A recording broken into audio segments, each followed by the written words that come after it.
धर्मपाल गुलाटी की प्रेरणादायक कहानी, कैसे तांगा चलाने वाला बना मसालों की दुनिया का बादशाह।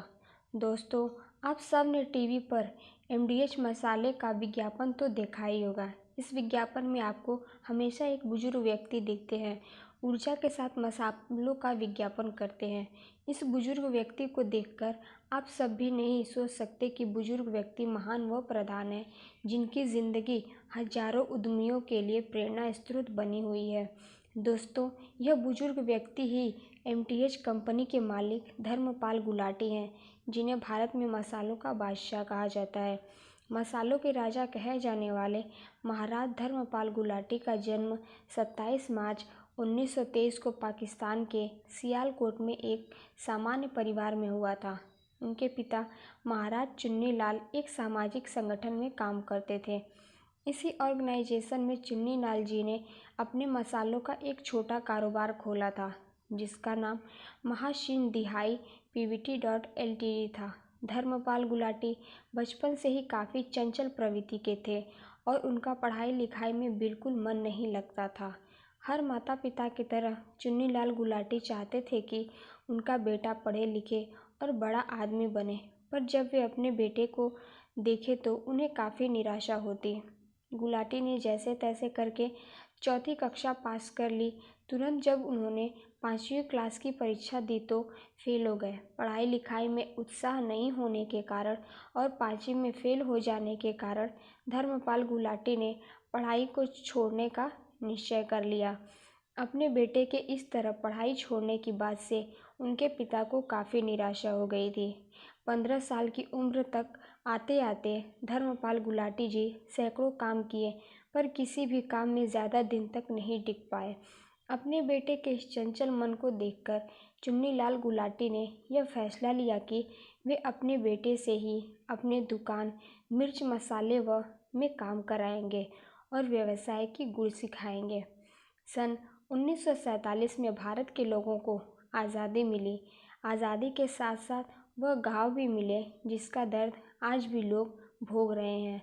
1947 में आज़ादी मिलने के बाद देश के विभाजन को लेकर पूरे भारत में सांप्रदायिक दंगे भड़क उठे। इस दंगे में 10 लाख लोगों की मौत हुई और लाखों को अपना अपना घर बार छोड़कर पलायन करना पड़ा। इस भयानक नरसंहार से धर्मपाल गुलाटी का परिवार भी अछूता नहीं रहा। जन्म स्थान सियालकोट तक पहुंच गई, जहां हजारों हिंदुओं को जान से मार दिया गया। यह दुकान और संपत्ति जला दी गई। इन सब से बचने के लिए पलायन एकमात्र रास्ता था। इसलिए घर में धर्मपाल गुलाटी जी भी सियालकोट छोड़कर भारत के लिए निकल गए।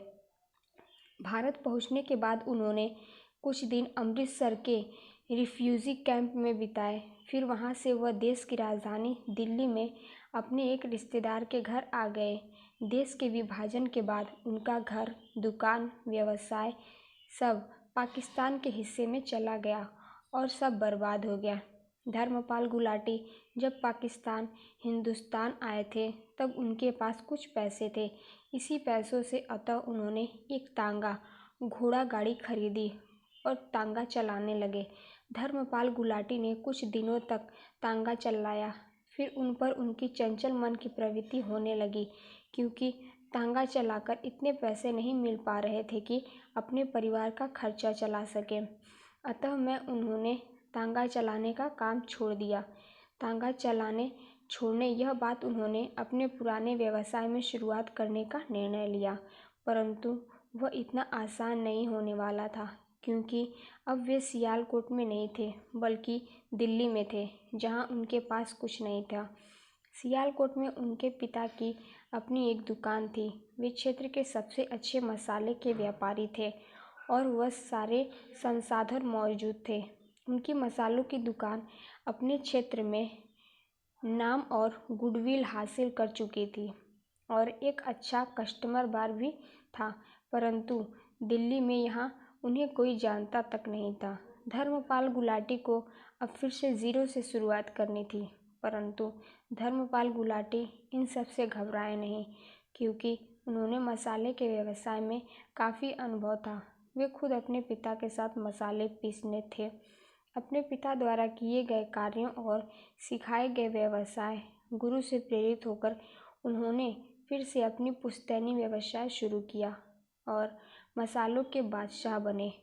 अपने मेहनत, संघर्ष और मजबूत इरादों से धर्मपाल गुलाटी ने वह कर दिखाया जो आज देश के युवा व्यवसायों के लिए प्रेरणा बना हुआ है। पिता द्वारा शॉप पर गए कारोबार का न तो सिर्फ बढ़ाया बल्कि उन्हें एक ब्रांड बनाया। वह ब्रांड जिसका इस्तेमाल तकरीबन भारत के हर घर में होता है।